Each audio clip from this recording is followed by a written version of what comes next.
আসসালামু আলাইকুম ফ্রেন্ডস যদি ল্যাপটপ কম্পিউটার আপনি ব্যবহার করে থাকেন, যদি নতুন হয়ে থাকেন, এই টিপস অথবা এই টিউটোরিয়াল আপনার জন্য হতে যাচ্ছে একটি চমক। আর এই ভিডিওটি সম্পূর্ণ দেখবেন। ল্যাপটপ সম্পর্কে আমরা সবসময় লেটেস্ট এবং পাশাপাশি মোবাইল সম্পর্ক দিয়ে থাকি। আর ভিডিওটি শুরু করার আগে হ্যালো ফ্রেন্ডস, আমি মোহাম্মদ কাউসার, বাংলা মোবাইল ল্যাপটপ টিপস চ্যানেলের পক্ষ থেকে আপনাকে জানাচ্ছি স্বাগতম। নতুন হলে সাবস্ক্রাইব করে ফেলুন, করা থাকলে আপনাকে অসংখ্য ধন্যবাদ। তাহলে চলুন ভিডিওটি শুরু করা যাক।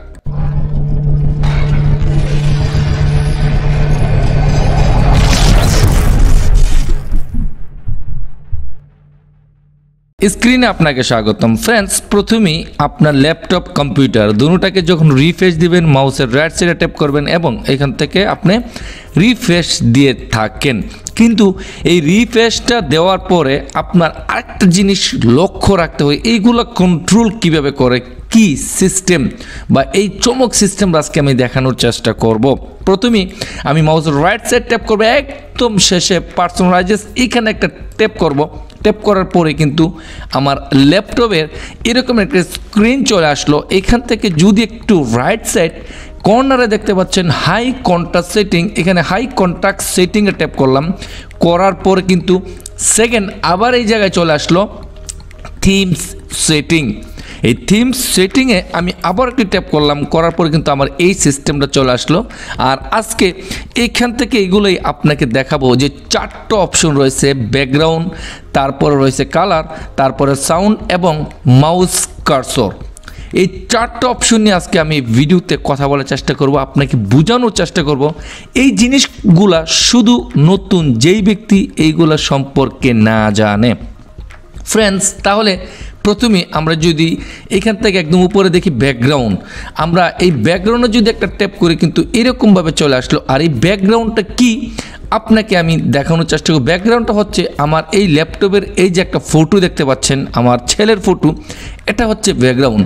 আর এই ব্যাকগ্রাউন্ডটা আপনি চেঞ্জ কিভাবে করবেন, এই ব্যাকগ্রাউন্ডটা চেঞ্জ করার জন্য কিন্তু এখান থেকে আপনি একটা ফটো দিতে পারেন। আর এই ফটোটা কিভাবে দেবেন, এখান থেকে রয়েছে পিকচার। আমি যদি এখানে ট্যাপ করি, দেখেন পিকচার, এখানে সলিড কালার, এখানে স্লাইড শো, এই তিনটা জিনিস আপনি দিতে পারেন। প্রথমে হচ্ছে পিকচার, যদি এখানে সিলেক্ট করেন নিচে থেকে আপনি ব্রাউজারে গিয়ে আপনার যে কোনো জায়গা থেকে কিন্তু আপনি ফটো দিতে পারেন। আপনার ল্যাপটপের যে কোনো জায়গায় ফটো থাকলে ওইখান থেকে নিতে পারেন। দেখেন এখান থেকে চলে আসলো ডাইরেক্ট ল্যাপটপের এখান থেকে কিন্তু আপনি ডেস্কটপে চলে যেতে পারেন। আর ডেস্কটপে না হলে আপনার যে কোনো ব্রাউজারে চলে যেতে পারেন, যেখানে আপনার যে কোনো ফোল্ডারে চলে যেতে পারেন, যে ফোল্ডারে আপনার ফটো রয়েছে। আমার এখানে ফ্যামিলি ফটো রয়েছে, তাই এখান থেকে আমি ইচ্ছা করলে কিন্তু আমি দিতে পারি। দেখেন এখানে আমার অনেকগুলো ফটো রয়েছে। যাই হোক ফ্রেন্ডস, এখান থেকে আমি ইচ্ছা করলে আমার এই ফটোগুলো কিন্তু ব্যবহার করতে পারি। আমি এখান থেকে যে কোনো একটা ফটো ব্যবহার করতে পারবো। উদাহরণস্বরূপ আমি আমার একটা ফটো ব্যবহার করতেছি। আমি এখান থেকে দেখেন আমি কিন্তু ওকে দিয়ে দিলাম, তারপর এখান থেকে চুজ পিকচারে দিয়ে দিলাম। এটা কিন্তু এখন ফ্রেন্ডস কি হবে, দেখেন চেঞ্জ হয়ে গেল। আপনি যদি দেখেন আমার এই ব্যাকগ্রাউন্ডের ফটোটা কিন্তু চেঞ্জ হয়ে গেল। এইরকমভাবে আপনি আপনার ব্যাকগ্রাউন্ডের ফটোটা চেঞ্জ করতে পারেন। তার পরবর্তীতে আমি চলে যাব সেকেন্ড আরেকটা অপশন যেটা রয়েছে, এটা হচ্ছে নিচে যদি আপনি দেখেন সলিড কালার। আমি এখানে যদি একটা ট্যাপ করি সলিড কালার, তাহলে এখান থেকে অনেকগুলো কালার চলে আসলো। আমি এখান থেকে বর্তমানে একটা কালার পছন্দ রয়েছে ব্ল্যাক, কিন্তু না আমি এখান থেকে ব্ল্যাক নিতে চাচ্ছি না, আমি এখান থেকে নিতে চাচ্ছি আমি কি নেব, এখান থেকে আমি এই কালারটাই নিচ্ছি, এই কালারটা প্লাম কালার নিচ্ছি। দেখেন এখান থেকে কিন্তু প্লাম কালার হয়ে গেল। আর এখানে কিন্তু আমার এই ল্যাপটপের যে কালারটা কিন্তু এই কালারে পরিণত হয়ে গেল। এখানে কিন্তু কোনো ধরনের ফটো নাই। তার পরবর্তীতে যদি আরেকটা সিস্টেম দেখেন নাম্বার 3-এ রয়েছে স্লাইড শো। এখানে যদি আপনি ট্যাপ করেন ফ্রেন্ডস, স্লাইড শোয়ে দেওয়ার পরে কিন্তু দেখেন ফ্রেন্ডস, এটা কিন্তু অটোমেটিক ডিফল্ট যেইগুলো ফটো রয়েছে এগুলো, এই ফটো কিন্তু আমি জীবনে তুলিনি, এগুলো কিন্তু আমার ল্যাপটপে অটোমেটিক ছিল। এইভাবে আপনি তিনটা সিস্টেম থেকে আপনি করতে পারেন, আপনি যা চান তাই করতে পারেন। আর এই যে এখানে স্লাইড শোটা রয়েছে, এটা কিন্তু ট্যাপ করার পরে আরও অপশন কিছু চলে আসলো। নিচে যদি দেখেন এই যে 30 মিনিটস, এটা কি, আর 30 মিনিটস এটা হচ্ছে এই যে আমার যে ফটোটা রয়েছে এটা 30 মিনিট পরে পরে কিন্তু চেঞ্জ হবে। আর এখান থেকে উইন্ডোজ প্রজেক্টের ফটো এটা। আর এখান থেকে ব্রাউজারে গেলে কিন্তু আমি আপনাকে এইরকম আরও ফটো আপনি ট্যাপ করে সিস্টেমে ডালতে পারেন বা এখান থেকে সিলেক্ট করতে পারেন। আর এটা যদি আপনি অন করে দেন তাহলে দেখেন এখানে ব্যাটারি পাওয়ার এগুলো চলে আসবে এখান থেকে। Let's slide show run even এখানে if I am on battery power. যদি আপনার ল্যাপটপের যদি ব্যাটারি পাওয়ার থাকে তাহলে কিন্তু এটা একটার পর একটা হতে থাকবে। আর এটা হচ্ছে সাফিং ফ্রেন্ডস। তো এখান থেকে আমি চলে যাব ব্যাকে যাওয়ার পরে কিন্তু প্রথম যে ব্যাকগ্রাউন্ড, এই ব্যাকগ্রাউন্ডটা দেখানোর চেষ্টা করলাম। আর এখান থেকে ফ্রেন্ডস আমরা চলে যাব নাম্বার 2। এখানে দেখতে পারতেছেন কালার, আমরা কালার একটা ট্যাপ করব। কালারে ট্যাপ করার পরে কালার চলে আসলো। আর এখানে কালারটা দেখতে পারতেছেন। আর এখানে একটা কালার এটা সিলেক্ট রয়েছে ইতিমধ্যে রাস্ট। আপনার এই রাস্ট কালারটা যদি চেঞ্জ করতে চান, আপনি যদি অন্য কোনো কালার দিতে চান, উদাহরণস্বরূপ আমি এখন দিতে চাচ্ছি এটা। আর এই কালারটা যদি দিতে চান ব্লু কালার, আপনি ব্লুতে একটা ট্যাপ করবেন, করার পর কিন্তু অটোমেটিক আপনার কালারটা কিন্তু ব্লু হয়ে যাবে।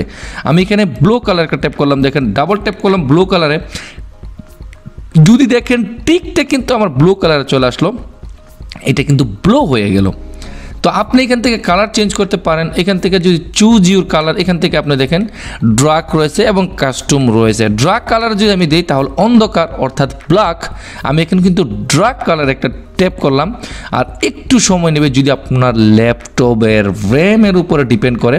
যদি র্যাম ভালো হয় তাহলে খুব দ্রুত হয়ে যাবে। দেখেন আমার পিছনটা কিন্তু ড্রাগ হয়ে গেল। আর যদি এখান থেকে ট্যাপ করে কাস্টমে যান, তো কাস্টম থেকে আপনি এখান থেকে সিলেক্ট করতে পারেন, ড্রাগ দিতে পারেন, লাইট দিতে পারেন। আমি এখানে লাইট দিচ্ছি। এখন লাইট দেওয়ার সাথে সাথে কিন্তু কালোটা কিন্তু চলে যাবে, পুরোটা কিন্তু আমার একদম লাইট হয়ে যাবে। এখান থেকে দেখেন এখানে সিস্টেমটা কিন্তু টোটালি এইটাই রয়েছে। দেখেন আবারও চলে আসলো আমার এটা লাইট কালারে। ওকে, তো এইখান থেকে আপনি এই কালারগুলোকে সিস্টেমে নিতে পারেন। আর এখান থেকে যদি আবার নিতে চান তাহলে আপনাকে লাইট কালারই রাখতে পারেন। আমি লাইট কালারই লিখে দিলাম। রাখার পরে আমি ব্যাকে চলে গেলাম। এখন রয়েছে সাউন্ড। এই সাউন্ড সিস্টেমটা কি আমাদের সবচেয়ে ইম্পর্টেন্ট কিন্তু এই সাউন্ড সিস্টেম। আমি সাউন্ডে ট্যাপ করলাম। সাউন্ডে ট্যাপ করার পরে আপনার ল্যাপটপের দুইটা সিস্টেম রয়েছে সাউন্ডের। একটা হচ্ছে ফ্রেন্ডস, এখানে যদি আপনি খেয়াল করে দেখেন, একটা হচ্ছে আপনার ল্যাপটপের মধ্যে রেকর্ড করলে আপনার কোনো ধরনের মাইক্রোফোন ছাড়া বা মাইক্রোফোন দিয়ে রেকর্ড নিতে পারেন। আর তাছাড়া যদি রেকর্ড বা এই সাউন্ড সিস্টেম আমি আপনাকে দেখাচ্ছি, দেখেন আমি এখানে দেখা হচ্ছে রেকর্ডিংয়ের ক্ষেত্রে দুইটা রয়েছে, একটা মাইক্রোফোন, এই দুইটা রয়েছে। দেখেন আমার কিন্তু একটা কাজ চলতেছে। আর পাশেরটা যদি দেখেন এটা কিন্তু কাজ চলতেছে না, কারণ আমার ল্যাপটপের মধ্যে একটা সিস্টেম বর্তমানে খারাপ। এটা হচ্ছে আমার ল্যাপটপে যদি কোনো স্ক্রিন রেকর্ড করি তাহলে ল্যাপটপের মধ্যে সাউন্ড কিন্তু হচ্ছে না, কারণ এখানে আমার যে একটা সিস্টেম রয়েছে এটা খারাপ রয়েছে। তো এরকমভাবে আপনি বুঝতে পারেন কোনো ল্যাপটপ যদি কিনেন তাহলে এই দুইটা দেখবেন। এখান থেকে যেরকম আমি কথা বলতেছি এটা উপর নিচে হচ্ছে, যদি এটা উপর নিচে না হয় আমার মতন, তাহলে মনে করবেন আপনার ল্যাপটপের একটা স্পিকার যেখান থেকে আপনার রেকর্ড দেন এটা নষ্ট রয়েছে। ওকে, পাশাপাশি এখন চলে যাব কার্সার। এই যে মাউস, আমার মাউসে দেখতেছেন এই যে কার্সার, এটা চেঞ্জ করার জন্য এখানে ট্যাপ করবেন। ট্যাপ করার পরে দেখবেন এখান থেকে মাউসের এই কার্সারগুলো চলে আসবে। দেখেন এখান থেকে আপনি যা চাচ্ছেন তাই চেঞ্জ করতে পারেন। আশা করি এই ট্রিকটা আপনার খুবই উপকার হবে। উপকার হলে ভিডিওটা একটা লাইক এবং কমেন্ট করে আপনার মতামত জানাতে ভুলবেন না। অসংখ্য ধন্যবাদ সম্পূর্ণ ভিডিওটি দেখার জন্য। নতুন কিছু নিয়ে আবার আপনাদের সামনে দেখা হবে। ততক্ষণ পর্যন্ত ভালো থাকেন। আল্লাহ হাফেজ।